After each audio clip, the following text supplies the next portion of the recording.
from the Digital Media Center on the campus of Southern Oregon University in Ashland, Oregon. This is Ramping Up Your English, an educational program for intermediate level English language learners. Here's your host for Ramping Up Your English, John Letts.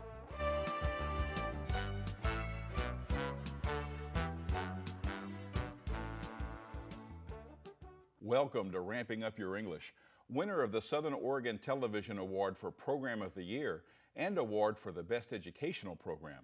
I'm your host and producer, John Letts. Ramping Up Your English is an educational support program for intermediate English learners. It's a program for people from all language backgrounds. Ramping Up Your English is also for people of all ages. If you've already passed the beginning stages of learning English and you want to reach higher levels of proficiency, this program is designed to meet your needs. We take a content-based approach to helping you reach higher levels of English proficiency. Our current thematic unit is animals. This is segment 1 of episode 57. If you've watched our last episode, I probably don't have to tell you which continent this video is from. These great vast plains of grassland are the scene of life and death drama for an array of iconic African animals. These common elands are a good example. They're herbivores, which means they eat plants. Elands, however, don't eat just any plant. They seek out those with the most nutrition, which keeps them on the move, like many animals of the Serengeti Plains. When predators approach, the female elands form a wall of defense between the predator and their calves. As the grasslands dry out, elands change their diets to tree branches and roots that they dig up with their heels.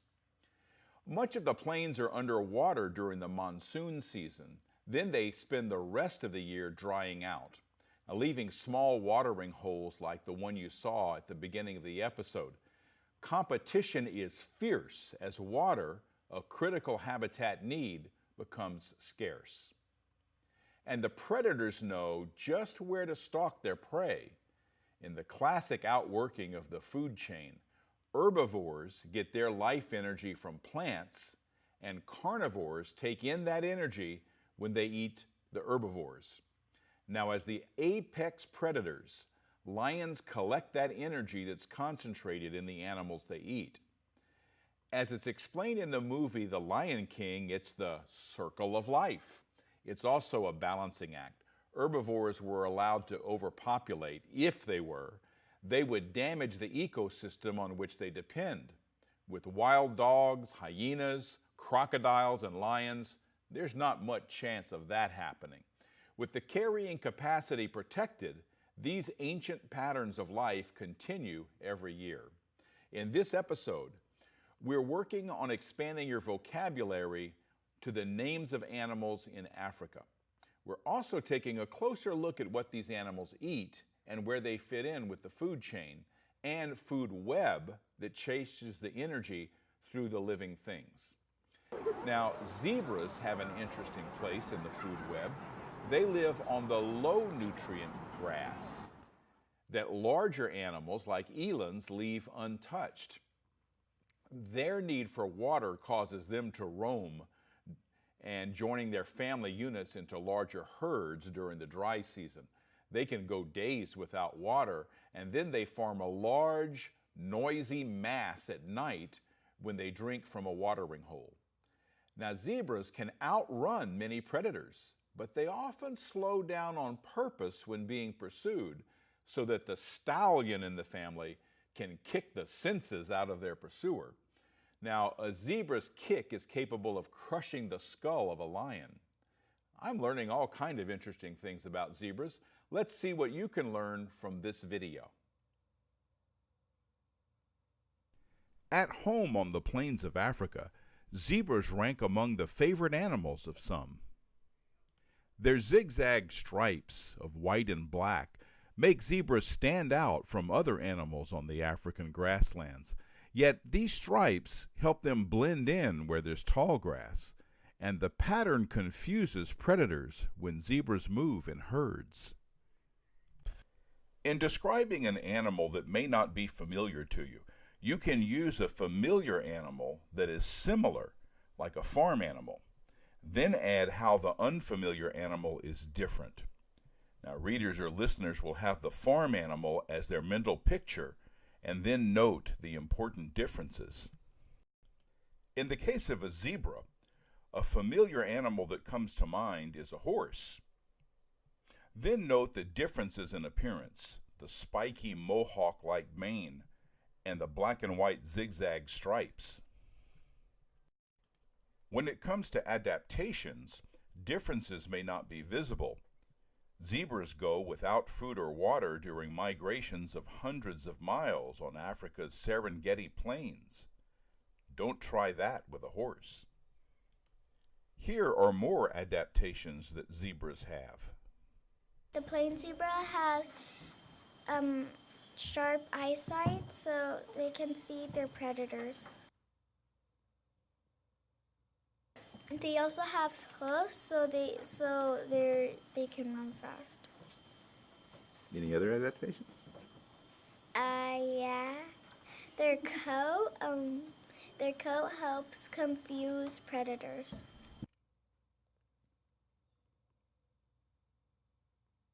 You're watching Ramping Up Your English on RVTV Voices. We take a content-based approach to helping intermediate English learners reach higher levels of proficiency.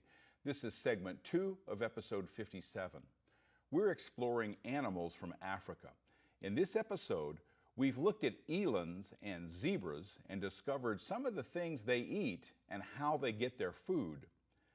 Let's look first at what they eat. Here are facts from the wildlife cards on both animals. You would find similar information in an encyclopedia. You could go to the Wikipedia or a book about the animal. Now here are some sentences we could write using these facts. Now pay attention to the words in all capital letters. These are connecting words that you might use in describing the diet of an animal that you choose to research. Now let's do the same for zebras. Again, notice the word consumes is in all caps. It can keep you, that is, from overusing the word eats. Zebras consume grass and leaves with poor nutrition value. Logic follows that they are forced to eat a great amount of food, and using the words a great amount keeps you from overusing the words a lot of. In your report, you would want sentences like these in a paragraph that also tells you how they get their food. Now, in the last episode, we saw a video about lions. Let's look at what lions eat. Since lions are predators, we can write that lions prey on hooved animals, such as gazelles, impalas, and zebras. The words such as tells the reader that you're giving examples to follow a general description.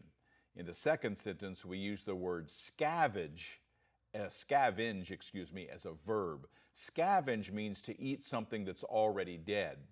Now we use the word such as again to show that we're giving examples. Now let's have you practice with some other animals we featured in our last episode. I'll supply the facts and see if you can come up with the connecting words. Use the examples we just gave if they fit. Otherwise, dig into your knowledge of English and see if you can come up with more connecting words that make sense. Now, we started the last episode with some awesome video of elephants in Africa. Here are some items in their diet: fresh grass in the wet season, leaves and woody parts of trees and shrubs in the dry season. And when you look at a giraffe's long neck, you can probably guess what it eats. Giraffes eat leaves from the branches high up in trees. At night, giraffes ruminate. That is, they regurgitate what they ate during the day, chew it, and then swallow it again. Now here are some connecting words we've used, plus a few more. Consumes, a great amount of, preys on, such as, scavengers, lives on, the diet of a blank is blank, subsists on, grazes on, feeds on. All these facts and the connecting words will be available to you to see on my website. Just go to letscreate.org and navigate to the episode 57 page under the Animals unit. So far, we've mostly featured animals of the plains, but Africa is a diverse place in terms of biomes and habitats. Let's learn about an animal that lives in a different region of Africa. These primates are found in dry country on the Horn of Africa and across the Red Sea in Saudi Arabia. They spend most of their days in small bands, but over 100 join together to sleep at night. They eat fruits and seeds when those are available. Other times of the year they eat grass, roots, and insects, and even small animals. And they sometimes hunt as teams. They collect food by putting it into their cheeks, which expand to the size of their stomachs. When they return to safety from predators, they then chew that food and swallow it. Females give birth to one baby after 6 months of pregnancy. Hamadryas baboons have a lifespan of 35 years in the wild. Now, having heard a little about these remarkable animals, let's see how much of the next video you understand. This ends segment 2 of episode 57. We'll be back with segment 3 after the video.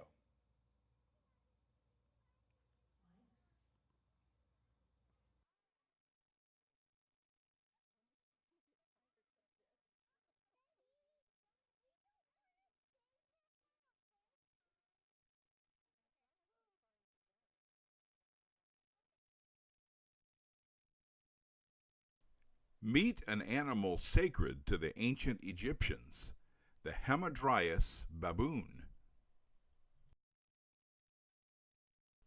Native to the Horn of Africa and part of the Arabian Peninsula, the Hamadryas baboon is the northernmost of all baboon species.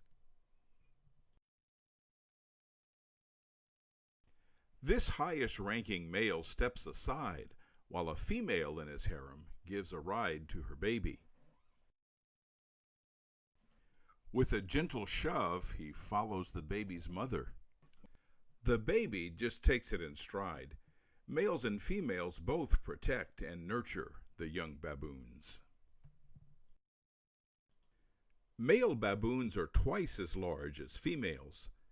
This male appears to be the lead male, the alpha of this family. He's joined by the female, and she's followed by the baby.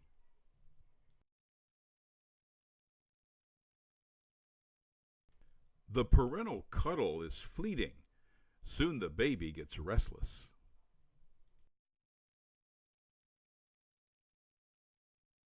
The alpha male watches passively from behind the pair.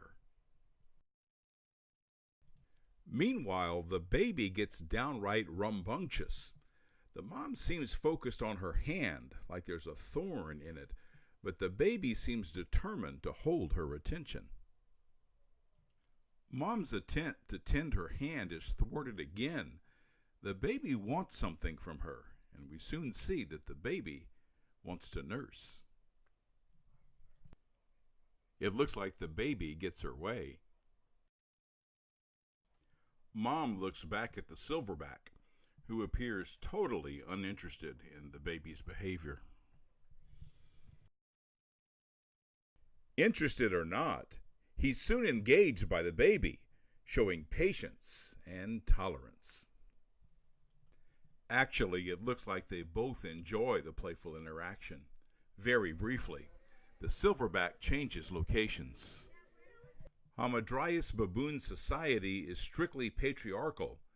The lead male controls the movements of the females, but also engages in grooming, as seen here.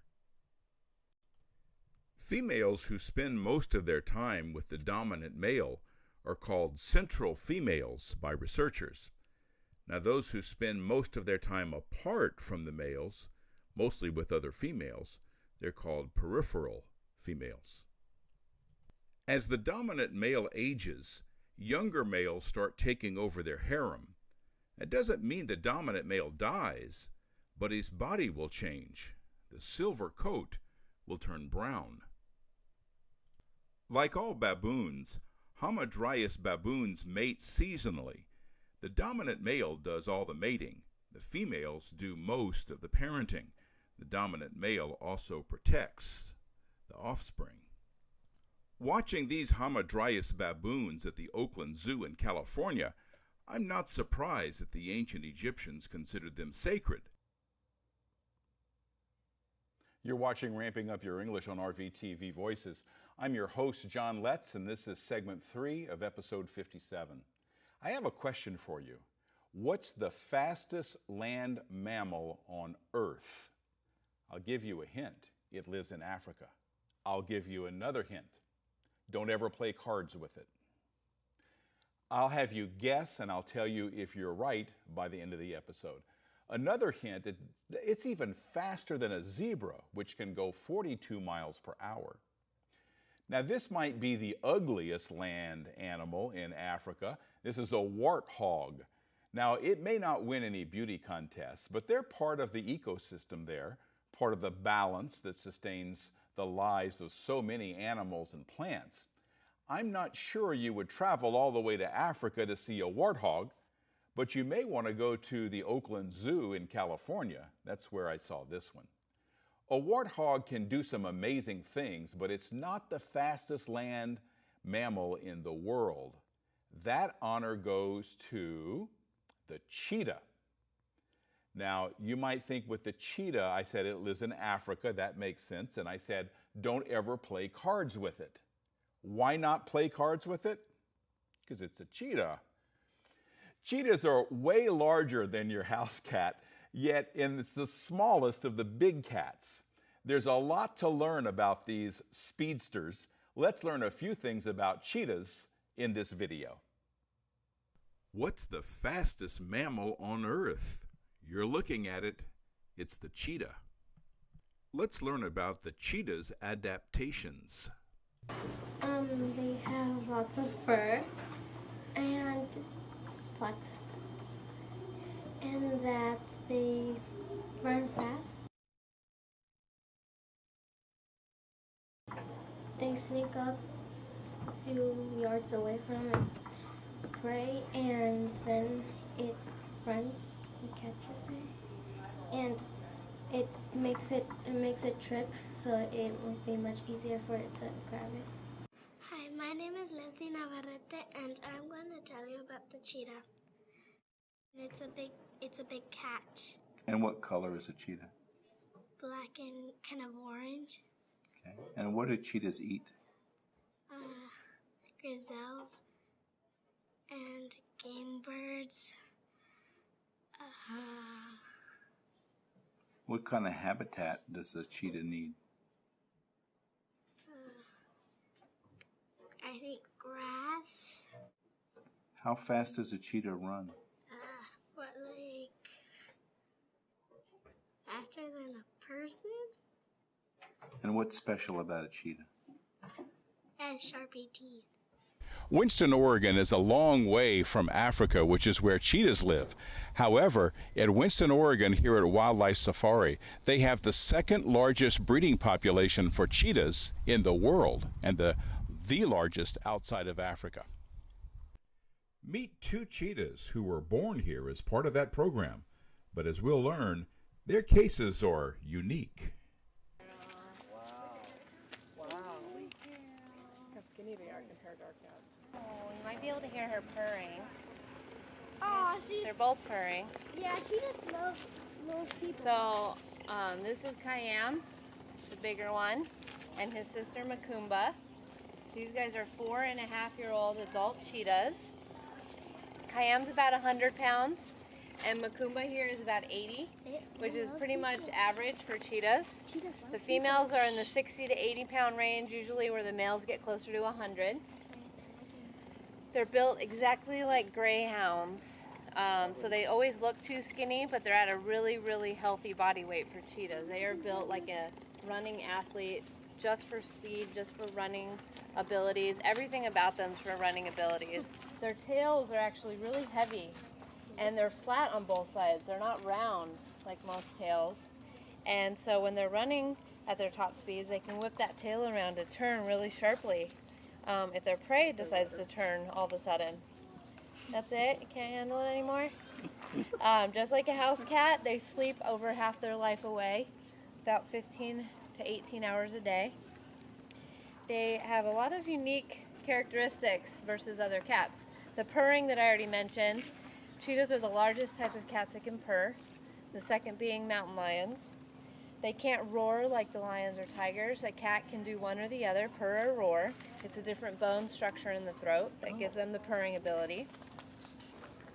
So another neat trait of the cheetahs, and if you're ever wondering, am I looking at a leopard or a jaguar or a cheetah? Cheetahs are the only ones with those tear lines going down their face, those black lines. They have adapted to hunting during daylight hours, usually sunset or sunrise when it's cooler out, but that way they avoid the nocturnal nighttime larger predators like lions, hyenas, leopards, wild dogs, because these guys are built for running, not fighting. They have flight response, where like a lion has fight response. If something upsets it or comes around its territory, a lion's going to fight. A cheetah is going to run away from anything. They get over half of their prey stolen from them. Even vultures will chase a cheetah off of its prey item. They're just not going to risk getting injured because then they can't take down the smaller, faster prey items that they're built to take down. Can you want to guess how many spots Macumba has? 560. Good guess. A little more, about 3,000. We haven't counted Macumba's exact number, but in the 2,000 to 4,000 range. Every cheetah has a different count and a different spot pattern. The neat thing about cheetahs, though, is they are truly spotted animals. So if you were to shave Macumba's fur off, those spots are on her skin in the exact same pattern. You can kind of see the spot hair sticking up slightly more than the other lighter fur, and it's a little thinner too. That is where they release their body heat. So they don't sweat like we do, they don't pant like a dog does. They release their heat through those spots. Okay. So not all cheetahs are friendly like Macumba here. Most cheetahs, like I said, are flight response, kind of flighty, skittish animals. But Kayam and Macumba, we're the largest breeding center, the second largest in the world, the largest in the US. And we have cameras in the den boxes because cheetahs can be so finicky. Even in the wild, they abandon a lot of litters. And cheetahs will not raise one cub, and sometimes not even two. Cub mortality rate is can be up to 90%. So even in the wild, moms will just abandon real small litters. And we figured that was the case when Kayam and Macumba was born, because we could see on camera she wasn't letting them near her stomach, she wasn't nursing them, kind of pushing them to the corner of the hut. So after 2 days of that, we made the call to go in and pull them and start bottle feeding. Both of these? Both of these. Yep, and their mom went on the next year to have a litter of 3 and was perfect mom. So we're not really sure if it was just because there was 2 of them, or if it was, they were born in February when the weather was still pretty cold, and sometimes they've even traced changes in the weather to having a cheetah reject or abandon a litter. So at that point, when it was time to hand raise, we decided we wanted to make them ambassadors. So these guys are hand raised, leash trained. We take them to schools. We do educational talks and outreaches all over the states. But that took a lot of preparation time. They are still wild animals, so we're constantly always reading their body language when we're with them. But they're very relaxed right now. You could hear them purring earlier. When they're flopped on the side like that, that means they're completely relaxed. The cheetah breeding program has been a huge success so far, with over 100 cheetahs raised right here at Wildlife Safari. They'll still need our help in restoring their native habitat, but at least there will be cheetahs to inhabit those areas if that can be achieved in Africa. Meanwhile, these ambassadors enrich our lives here in Oregon. Leela Goulet of Wildlife Safari brings us up to date on the cheetah program. She appeared with Boo the parrot on Adventures in Education. As you may or may not know, Wildlife Safari is actually the #2 cheetah breeding facility in the world. That's why our logo is the cheetah. We're the #1 in the US, the Northern Hemisphere. And we've produced over 200 cheetah cubs up to now. 200, Yeah, wow. since opening in the 70s. So it's pretty spectacular. You know, we have lots of big open spaces for them. We do a lot of enrichment with our cats. We move them around a lot, so they're always mentally and physically stimulated. So it's just a great space for them to be able to have these cubs, and that's one of the factors that has contributed to their success here. Now, do some of these animals end up back in Africa? They do not, no. Unfortunately, because they are raised in captivity, it's really hard to teach them how to hunt, so they wouldn't be able to, but they get transferred to other zoos as well, and we acquire cheetahs from other zoos, and they're part of the species survival program. So they're actually, it's basically a program that will pair certain cheetahs together based on their genetics, because we want to really get them to be as genetically diverse as possible. So you get a good gene pool there. Yes, exactly. Okay. So, that's what's happening for cheetahs in Southern Oregon.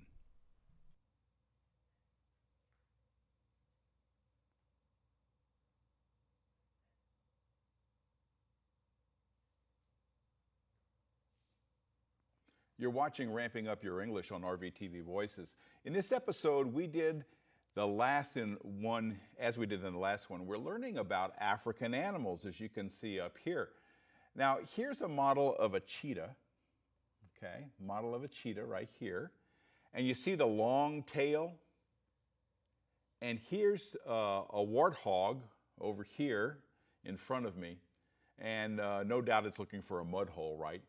And here's one of the previous episodes, animals that we featured, and that's a lion. And there's a giraffe, as you can see, and an elephant. The elephant and the gazelle are both herbivores. They eat plants, and that forms the base of the food chain. Now, the lion and the cheetah are both carnivores. They eat other animals. Yet the personalities of these meat eaters couldn't be more different. Lions are aggressive and bold by nature, while cheetahs are timid and retiring. Cheetahs outrun their prey with their great speed, 60 miles an hour, but they won't fight off other animals for their kill. As we learned in the video, they don't want to risk injury that would slow them down. Now, both are carnivores, very different temperaments. We have more to learn about food chains and food webs, along with other language functions that we'll need to communicate that information. Since this is the end of segment 3, we'll do that in subsequent episodes. Okay, if you're playing with these, but they're probably not going to fight each other. Now, you can get in touch with me and tell me how this program's working out for you in improving your English. Send an email to letscreatepro@gmail.com. Visit my website at letscreate.org for all the support materials for this episode. Just navigate to the episode 57 page. You can watch and even download all episodes of Ramping Up Your English at archive.org/details/RogueTV. Use the search box by entering Ramping Up Your English. You'll find all the episodes there. Ramping Up Your English can be seen in Ashland on Channel 15 on the Ashland Home Network, and in the rest of Southern Oregon on Charter Cable, Channel 182. Showtimes are 8 o'clock a.m. on Mondays, 7:30 p.m. on Thursdays. Showtimes will vary in different areas. Check your local public access and education stations. I want to thank my director, Denise Ross, and my talented and loyal crew, and I want to thank you, our viewers. All of you helped make this program an award winner. Join us next time for Ramping Up Your English. I'm John Letts. You've been watching Ramping Up Your English, a support program for intermediate level English language learners. Learn more. Visit our website at letscreate.org. You can also watch or download today's program at archive.org/details/RogueTV. Join us next time on RVTV Voices for Ramping Up Your English.